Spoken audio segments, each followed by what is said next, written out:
Labdien, mani sauc Viktors Baraviks. YouTube'ā mācītājs Viktors. Esmu Rīgas Centra Kristus draugs mācītājs. Draugs mājaslapas adrese ir www.rckd.lv.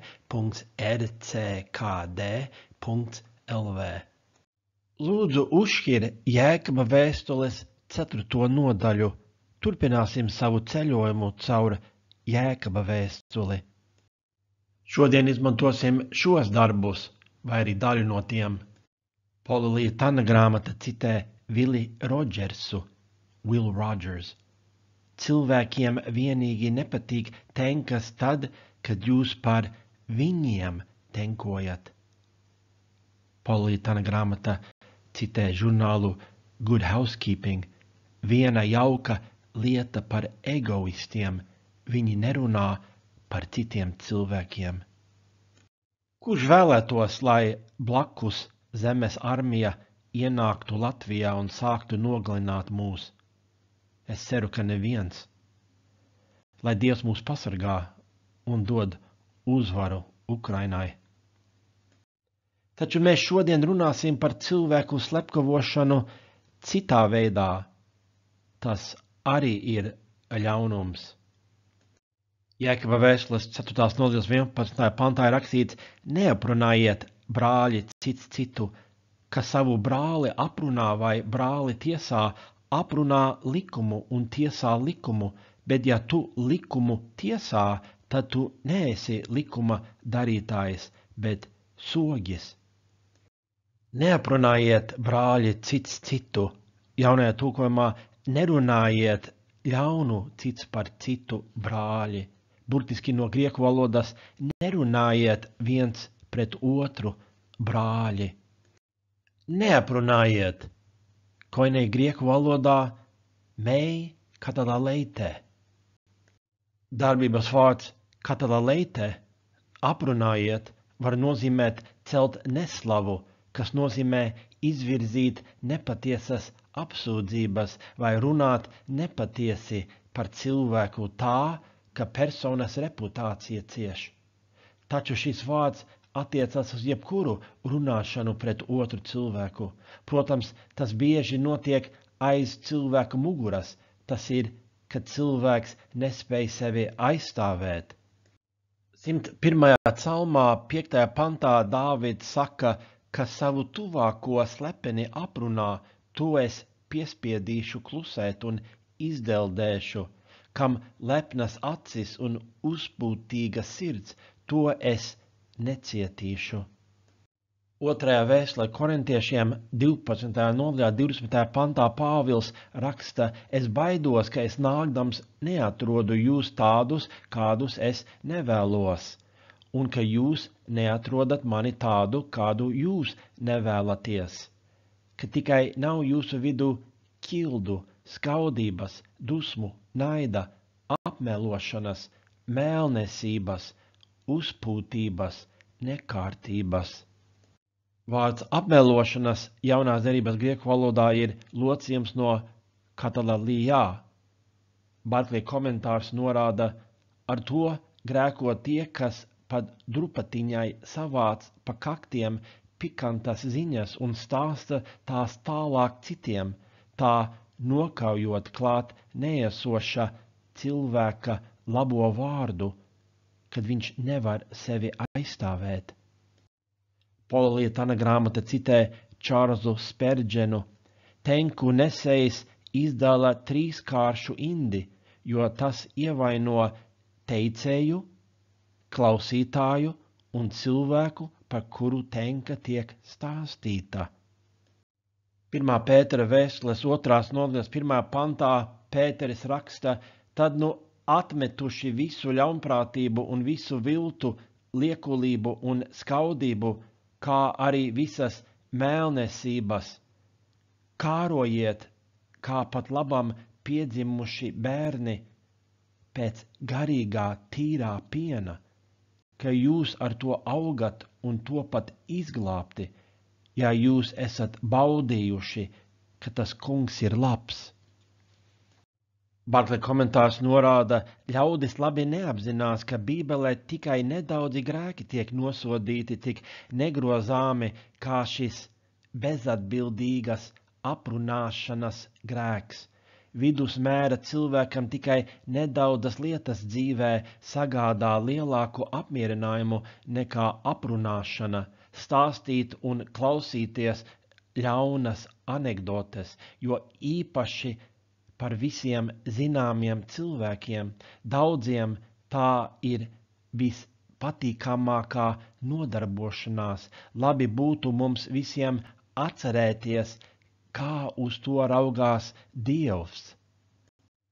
Varbūt sacītājs ir paties, bet tonis ir ciets, bargs vai motivācija zemiska, sautīga.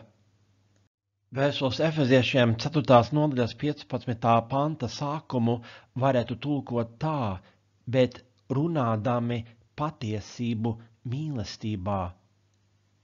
Kristiešiem būs runāt, ja viņi izvēlas runāt, kristiešiem būs runāt patiesību mīlestībā. 1. Pētera vēstulē 4. nodaļā 8. pantā Pēteris raksta: vispirms esiet pastāvīgi mīlestībā cits pret citu, jo mīlestība apklāj daudzus grēkus. Jēkaba vēstules 4. nodaļas 11. panta grieku valodas vārds mei teikuma sākumā, kā norāda izskaidrotāja Bībeles komentārs, parasti aizliedz prakses turpināšanu. Kaut gan atradās vienā Dieva ģimenē, uzticējās tam pašam pestītājam, viņos mājoja tas pats svētais gars, šķiet vēstules saņēmēju vidū bija kristieši, kas runāja pret brāļiem un māsām. Jēkabs saka, nerunājiet viens pret otru, brāļi. Kādēļ? Kas savu brāli aprunā vai brāli tiesā, aprunā likumu un tiesā likumu, bet ja tu likumu tiesā, tad tu neesi likuma darītājs, bet sogis. Tas ir, ja tu runā pret brāli vai māsu, tu runā pret bauslību un bauslību tiesā. 3. mūža grāmatas 19. nodaļas 18. pantā ir rakstīts: neatriebies un nedusmo uz savas tautas ļaudīm, mīli savu tuvāko kā sevi pašu, es esmu kungs. Tātad viens iemesls nezaimot, neaprunāt citu ir šis mīlestības likums. Vai tu drīksti teikt, ka šis ir nevajadzīgs bauslis, vai tu esi augstāks par šo bausli? Nē, nerunā un nerīkojies pret Dieva vārdu. Dieva vārdam pakļaujies, nevis tiesā to, nevis noliec to malā. Kas tu esi, lai neievērotu Dieva vārdu? Jā, ir vēl viens iemesls nezaimot, neaprunāt brāli vai māsu bez šī mīlestības principa. Jēkaba vēstules 4. nodaļas 12. pantā ir rakstīts: viens ir likuma devējs un sogis, kas var glābt un pazudināt, bet kas tu tāds esi, tu, kas tiesā savu tuvāku? Spriežot tiesu pār brāli vai māsu, tu esi piesavinājies sev vietu, kas pieder Dievam. Vai tu domā, ka tas ir labi? Dievs vien ir likuma devējs un sogis. Dievs deva bauslību. Dievam ir tiesības tiesāt tos, kam pienākums to turēt. Tas, ka Dievs spēj glābt vai pazudināt, pierāda, ka viņam ir tiesības spriest tiesu, sodot pārkāpējus, glābjot tos, kas nožēlo un griežās pie viņa, kas apņemas turpmāk parādīt savu ticību un pateicību, turot Dieva vārdu. Bet kas tu tāds esi, tu, kas tiesā savu tuvāku? Tātad mēs tagad saprotam, ka mums nevajag tā darīt, vai ne? Tu neesi brāļa vai māsas sogis. Tiesām ir sava vieta sabiedrībā, tiesas ir no Dieva, bet Dieva vārds nosoda bargu, nelaipnu, cietsirdīgu, kritiski noskaņotu garu, kas pastāvīgi cenšas atrast vainu citos, kā arī baudīt, dzirdēt vai runāt kaut ko sliktu par blakus cilvēku. Dieva vārds to nosoda. Barkley komentārs norāda, varētu domāt, ka aprunāt tuvāko tas nav liels grēks, bet no svētajiem rakstiem izriet, ka tas ir viens no vissmagākajiem grēkiem, jo tas ir Dieva likuma pārkāpums un tīkošana pēc Dieva tiesībām. Es esmu dzirdējis daudz par kristiešiem no citiem kristiešiem. Šķiet, šie negribēja paši runāt ar to kristieti, bet varbūt gribēja, lai es to daru. Es pats esmu apspriedis kristiešus ar citiem kristiešiem. Es tagad vairāk apzinos grēka draudu tādās sarunās. Tu saki, kā lai es negrēkoju šajā lietā? Centies nestāstīt sliktu citiem kristiešiem, citiem cilvēkiem par brāli vai māsu, vispār par cilvēku. Paula Lietana grāmata citē Klarences Džonsas kundzi. F.W. Borehams stāsta par laimīgo dvēseli, kuras mājas ir nekurienes otras gals.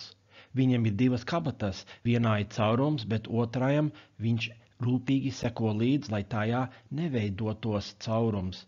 Visu, ko viņš dzird ar aizskarošu raksturu, apvainojumu, griezīgu piezīmi, tenkas, netīrus ieteikumus vai kaut ko līdzīgu, viņš uzraksta uz papīra lapas un ieliek to savā kabatā ar caurumu. Visu, ko viņš dzird laipnu, patiesu un izpalīdzīgu, viņš uzraksta uz papīra lapas un ieliek kabatā bez cauruma. Naktī viņš izvelk visu, kas ir kabatā bez cauruma, pārlasa visu, ko viņš bija tajā ielicis pa dienu un kārtīgi izbauda visu labo, kas viņam tajā dienā nācis. Tad viņš iebāž roku kabatā ar caurumu un tur neko neatrod. Tāpēc smējas un priecājas, ka nav nekāda ļaunuma, ko atkārtot. Pārāk daudzi no mums apgriež secību, ieliekot ļaunās lietas kabatā bez cauruma, lai mēs atkal un atkal varētu tās pārdomāt, un labās lietas kabatā ar caurumu, lai tās ātri aizmirstos.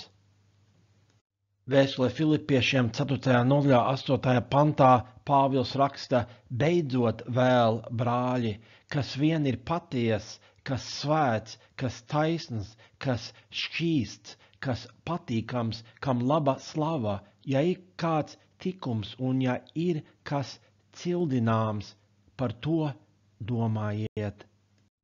Jēzus teica Mateja evangēlijā 7. nodaļā no 1. līdz 5. pantam: netiesājiet, lai jūs netopat tiesāti, jo ar kādu tiesu jūs tiesājat, ar tādu jūs tapsit tiesāti, un ar kādu mēru jūs mērojat, ar tādu jums taps atmērots. Bet ko tu redzi skabargu savā brāļa acī, bet baļķi savā acī neieraugi?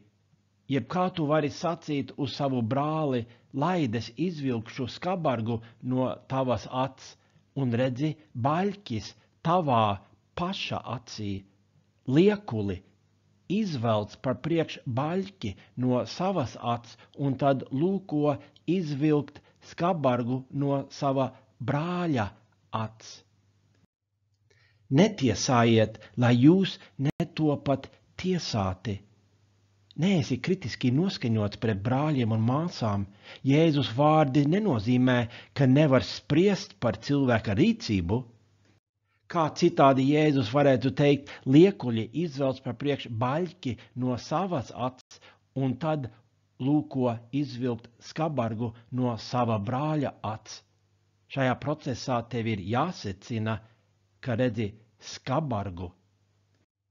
Tu redzi blakus kristietī nepilnību, kurā viņam vai viņai vajadzētu krietni izaugt, vai pat redz nenožēlotu grēku, kurā kristietis dzīvo. Ja nepilnība ir kaut kas, kurā blakus kristietis nav tik tālu izaudzis kā tu, piemēram, kristietiem trūks ticības, tu varētu mēģināt palīdzēt kristietim augt. Protams, jau tuvākas ir attiecības tev ar šo cilvēku, jo lielākas iespējas labam rezultātam. Tu varētu arī secināt, ka labāk būtu nerunāt ar viņu, ka tavas iejaukšanās varētu nākt par sliktu. Tad nerunā ne ar to kristieti un drīzāk ne ar nevienu citu. Acis, lai nosaka mēles virzienu. Šis ir bībelisks princips, ja ne absolūts. Pāvils pats ir izteicis kritiku savās vēstulēs par cilvēkiem, bet ne grēcīgajā veidā. Taču, ja ir runa par dzīvošanu grēkā un ne tik daudz par izaugšanas nepilnību, tad Mateja evangēlija 18. nodaļā no 15. līdz 20. pantam tev pasaka, kā rīkoties. Bet ja tavs brālis grēko, tad noej un pamāci viņu zem 4 acīm. Kad viņš tev klausa, tad tu savu brāli esi mantojis, un ja viņš neklausa, tad pieaicini vēl 1 vai 2, lai no 2 vai 3 liecinieku mutes katrs vārds tiek apstiprināts. Bet ja viņš tiem neklausa, tad saki to draudzei, bet ja viņš neklausa arī draudzei, tad turi viņu par pagānu un muitnieku. Patiesi es jums saku, ko vien jūs virs zemes siesit, tas būs siets arī debesīs, un ko vien jūs virs zemes atraisīsit, tas būs atraisīts arī debesīs. Atkal es jums saku, ja 2 no jums virs zemes ir vienā prātā kaut kādas lietas dēļ, ko tie grib lūgt, tad mans debesu tēvs to tiem dos, jo kur 2 vai 3 ir sapulcējušies manā vārdā, tur es esmu viņu vidū. Tādā gadījumā tev nav izvēles, tev tas jādara, bet ievēro, pirms tu esi teicis to citam, tu esi runājis ar vainīgo cilvēku. Ievēro arī to, ka šis process prasa rīcības novērtēšanu, spriešanu. Tātad uzrunā cilvēku, par kura rīcību esi spriedis, vai klusē. Ja ir runa par grēkošanu, tad tev obligāti jārunā ar to, kas grēko. Aprunāšana nav izvēle, nav variants. Ja tu iemācies tikai 1 lietu no šīs predika, tad lai tas būtu tas, ka ja tu redzi grēku brālī vai māsā, tad ej un runā ar to brāli vai māsu. Neej pie neviena cita. Acis, lai nosaka mēles virzienu. Pāvils raksta Filipiešiem 1. nodaļā no 9. līdz 11. pantam, un to es lūdzu, lai jūsu mīlestība arvien vairāk pārplūstu atzīšanā un dziļā sapratnē, lai jūs atzītu to, kas ir izcils, lai jūs būtu tīri un nevainojami Kristus dienai, pārpilni ar taisnības augli, kas nāk caur Jēzu Kristu, Dieva godam un slavai. Es aicinu jebkuru, kas nav vēl kļuvis par kristieti, to izdarīt Bībeles noteiktajā veidā, tā saņemot grēku piedošanu un svēto garu. Skaties lūdzu rakstu Patiesība par jūsu pestīšanu draudzes mājaslapā vai video Evangēlijs Labā vēsts YouTube kanālā Mācītājs Viktors.